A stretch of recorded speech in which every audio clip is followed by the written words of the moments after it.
Hi there, this is David and welcome to New RPG News. We have a lot of stuff to talk about today as usual, from some Falcom news with Ease in Legend of Heroes and even the Gagharv trilogy of all things, to Capcom teasing a new game announcement, maybe a Breath of Fire, to some Super Mario RPG news, to some Suikoden news. I came to y'all with a dedicated video about a week or so ago talking about this YouTuber right here, One Virock, and he was going ahead and he was creating a Suikoden 3 HD patch.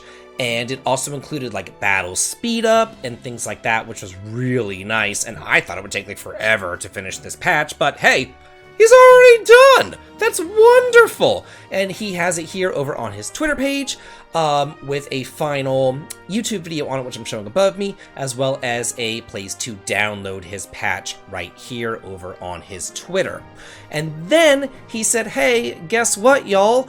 I'm gonna do Suikoden 4 next. So you could just go right on through the entire Suikoden series right here with these HD patches that he is creating, which is great since we're also getting the Suikoden 1 and 2 HD remasters from Konami themselves. Maybe they'll step up and they will also remaster 3, 4, and 5 as well. Who knows? But that would be really cool. We have a release date for the Legend of Heroes Trails of Cold Steel 3 and 4 compilation pack that's coming out for the PS5. It is now finally going to be released. We already knew it was next year, but now it's early next year, February 16th of next year, with a gameplay trailer now being released. A lot of people were asking me like, hey David, how come we're only getting 3 and 4 in a kind of dual pack here for the PS5? How come we're not getting 1 and 2? Well, the reason for that is because Xseed handled the localization of Cold Steel 1 and 2, and then Nisa took over for 3 and 4, and, you know, Xseed just isn't doing it. So that's why we're only getting 3 and 4. But if you weren't able to grab these back for the PS4, now you might as well go ahead and grab them both. They're fantastic games, and play them now for the PS5. Also, the pre-orders for the Collector's Edition are still available on their online store. Cost $99.99, includes a copy of the game, the digital soundtrack, a mini art book, hardcover art book, a cloth map, postcard set, art card set, and a collector's box. Considering that I paid $60 for each of these games for $120 total, and I didn't get any collector's editions whatsoever, paying $100 for both games with a collector's edition ain't all that bad now, is it? Maybe it's just me, but I find this to be a tad bit unusual. Ys 10 Nordics now has a demo available in Japan where you can play up to Chapter 3. So I was like, wait, didn't this game already release in Japan? And yeah, it did.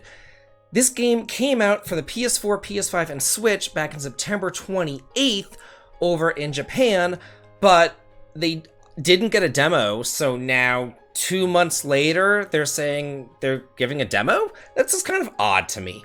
But the reason why I'm bringing this up is, you know, even though it's Japan and I can't speak Japanese, you can create a Japanese PSN account or like a Singapore area or something like that, so your Asia region, and then go and download the demo and play through that up to Chapter 3. You can do that if you want to, completely up to you. Not telling you to do that, but you can. We have a release date for the Pokemon Scarlet and Violet second part of their DLC. The Hidden Treasure of Area Zero Part 2, the Indigo Disc, is now going to be launching on December 14th. So that's pretty neat if you're into Pokemon, if you're still playing these games, if you did buy the DLC. Now you have a release date for that second part of the DLC right here. It says, in Part 2, the Indigo Disc, you'll be traveling to Blueberry Academy, a sister school of your own academy, as an exchange student.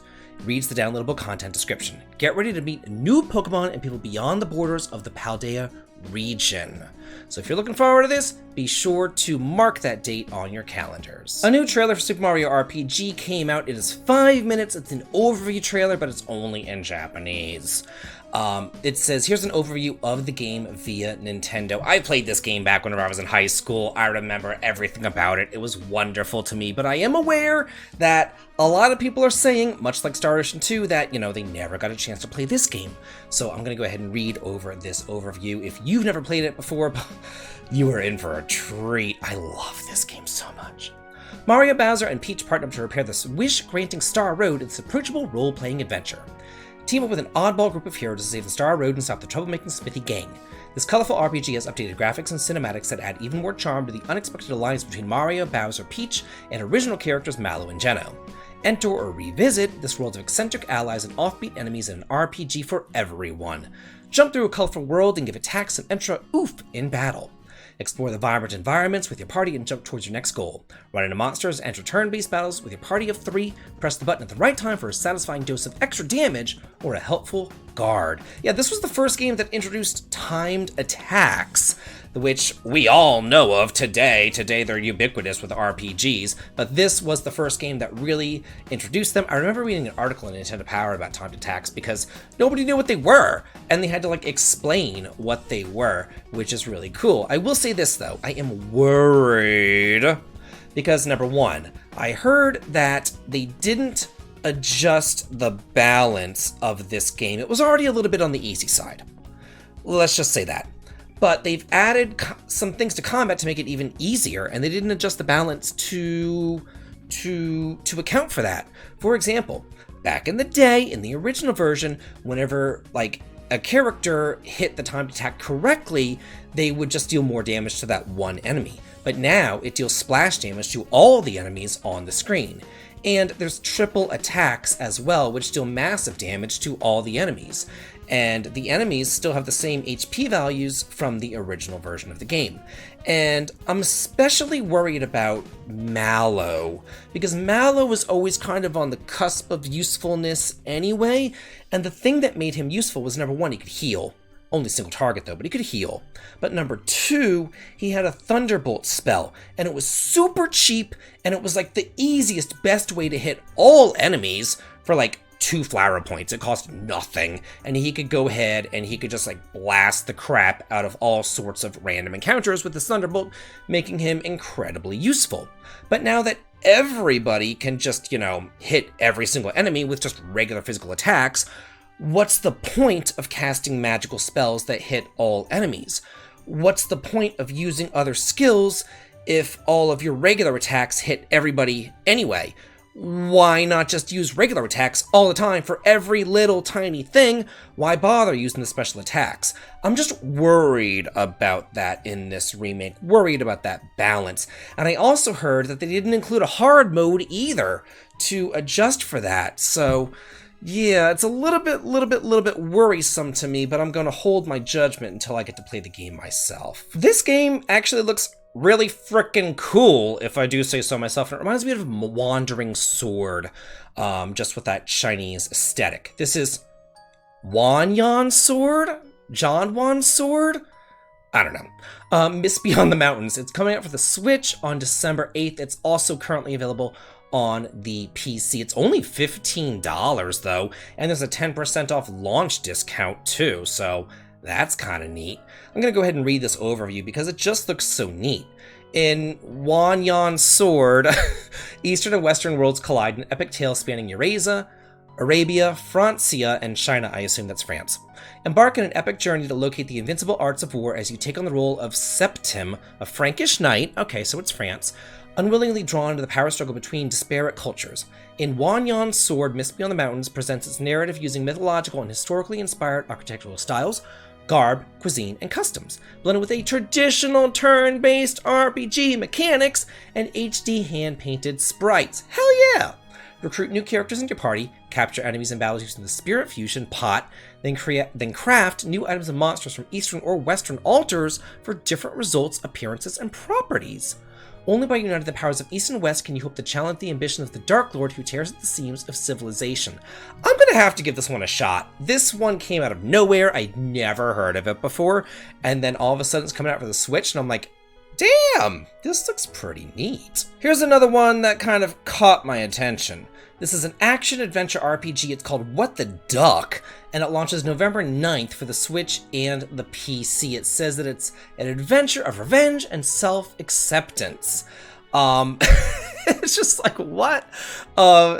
Set on an adventure of revenge and self-acceptance as you and your oddball duckling spirit animal try to make a name for yourselves in a world where those with the toughest spirit animals hold all the power. There's 4 different worlds or unique biomes that you can go off and explore. It says make friends or foes among other fighters and their spirit animals, loot their resources, and upgrade your weapons and armor and player powers. Engage in hack-and-slash combat with an array of weapons that can be switched in real time to create multiple combos. Mix and match weapon types with various elemental buffs to gain an advantage over your enemies in battle. Summon your duckling buddy to assist with his own attacks and powers, making you a force to be reckoned with. Yeah, he's an oddball duckling, but your little buddy has his own unique skills. Take control of your feathered friend to fly, swim, solve specific puzzles, access unreachable areas, and uncover various secrets. Embrace this little dude as your partner and set out to become an unstoppable duo. I saw this and I'm like, this is so just different. It's so unique, and it looks really cool too, so this is another one that I'm definitely going to have to check out. Kingdom Hearts Missing Link launches in 2024. We have a teaser trailer, and closed beta test signups are now available for those in the United Kingdom as well as Australia. You have to go to their official website, and you can sign up from now until November 19th if you do want to join in their closed beta test signups right now for this mobile game. I personally don't really do a whole lot of Kingdom Hearts myself. I have dipped my foot in the pool of the series, but I'm not like super fan. I know everything about it, but I am aware that it is a fun game, it's a fun series, and yeah, if you're looking forward to this and you live in those areas, be sure to sign up for the closed beta test. Deltarune Chapter 3 is nearing completion, and paid chapters are to launch once Chapter 4 is complete right now. I know that Chapters 1 and 2 came out quite some time ago, and they were both free. But chapters 3, 4, and 5 are going to be paid. This is the sequel to Undertale, if you are just living under a rock or something.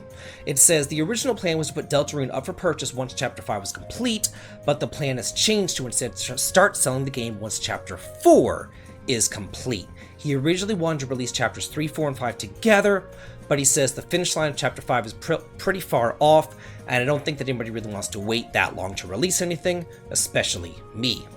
Chapter 4 already has a very substantial amount of cutscenes and enemy work done. Also, I've hired a new producer whose entire job it will be to speed up the overall game development for future chapters, so I feel very optimistic about the next steps of this project. He said that these sorts of detailed development updates will be less frequent going forward, and I think I'm going to put a pause on more detailed development updates for now. Instead, I'm just going to let you guys know if the development is getting close to completion or if something funny happens. So if you're looking forward to this game, now you're able to access chapters 3 and 4, but you are going to have to pay for those. I just thought that this was funny, so I have to bring it up. Okay, so the other day on Twitter, I said, calling a game a Souls-like is just the new way of saying, we didn't feel like actually playtesting and balancing our game properly. And then everybody attacked me. So then, I'm over on Gamatsu, I'm researching things for this video, looking up news stories, and I see, Lies of P, balance patch announced, first DLC teased. Oh, expected to arrive in November, the update brings significant changes to weapon and character balance, as well as the quality of life changes to ease the difficulty in the early stages of the game. To show the developers' gratitude, players will also receive a new outfit, along with new features to equip glasses and hats separately for even greater freedom in character customization. I know this is a Western RPG, and it's a Souls-like, and I don't exactly get along with Souls-likes, and to me this is just hysterical, and I just like to joke around, but nobody can actually take a joke nowadays. Everybody gets so freaking bent out of shape. But, you know, I just thought this was hysterical, so I just had to share it. Final Fantasy VII Rebirth will make major changes to Red 13 after Cosmo Canyon. This is interesting, and I love the attention to detail that they're doing right here, because as we all know, if you played the original game, you know what happens in Cosmo Canyon, you know that we get Red's real name, and we also know that his character changes pretty much like night and day. We just get to know so much more about him. So it says right here, apparently, after the events of Cosmo Canyon, Red 13 will go by his real name Nanaki, which also changes up some side quests. A fun little tidbit that I want to share that is in the original, you may remember that Red 13, if you went to Cosmo Canyon, once you go there, his personality changes a bit. And considering that his personality changes, we have it designed so that all quests in this game kind of has like a Red 13 version and a Nanaki version. So for people, it has all options available for that. I think that that is such a neat little attention to detail. It's giving Red the respect that he deserves, and I really like that. Capcom says it has a major unannounced title planned before March of next year. We don't know what this game will be, but we know that it will release during its current fiscal year. And I, of course, am dreaming for the stars right now. I know I'm probably going to be completely disappointed, but hey, a guy can dream, can't he? It says right here that he mentions the unannounced title in relation to how it intends to reach its year-end sales targets. So considering the aspirations for the unannounced game, it's possible that it's related to one of Capcom's two biggest franchises, Resident Evil or Monster Hunter. Or maybe it's related to one of its more dormant franchises that could be a juggernaut powerhouse if they actually just invested a dime into it, but God forbid. Or maybe they want to be like, hey, this game hasn't released in ages. Maybe we'll do a compilation of some retro RPGs. Maybe a collection of Breath of Fire 1 through 4, considering that the Mega Man Battle Network collection of 1 through 6 sold so well, maybe a Breath of Fire collection would sell so well. I'm shooting for the stars right now, but hey, like I said, a guy can dream. And as our final story, I actually have 3 stories here because I was like, what in the world is this? And I had to go back to research a little bit more about this. So we're looking at something from February 1st. We are getting a new Legend of Heroes game. It's from the Gagharv trilogy, but it's a new mobile game. So it's a new story set in the Gagharv universe. If you don't know what this is, it's where I began the Legend of Heroes series back on the PSP. There were 3 games released over there with god-awful translations. There was A Tear of Vermilion, there was The Wrath of the White Witch, and there was Song of the Ocean. And they were visual novel-y, we'll just say that. No, they were okay-ish. They got better as they went on. Anyway, this is a mobile game set in that universe, but we do know that it is globally, it says global distribution with local languages in each area has been confirmed, but precise details have not yet been provided. So we know that this isn't just going to be in Japan right here. And this is the 3rd, 4th, and 5th entries in the Legend of Heroes franchise. The stories are connected. The Gagharv is essentially like, I don't know, like a huge like cliff or a barrier between each land.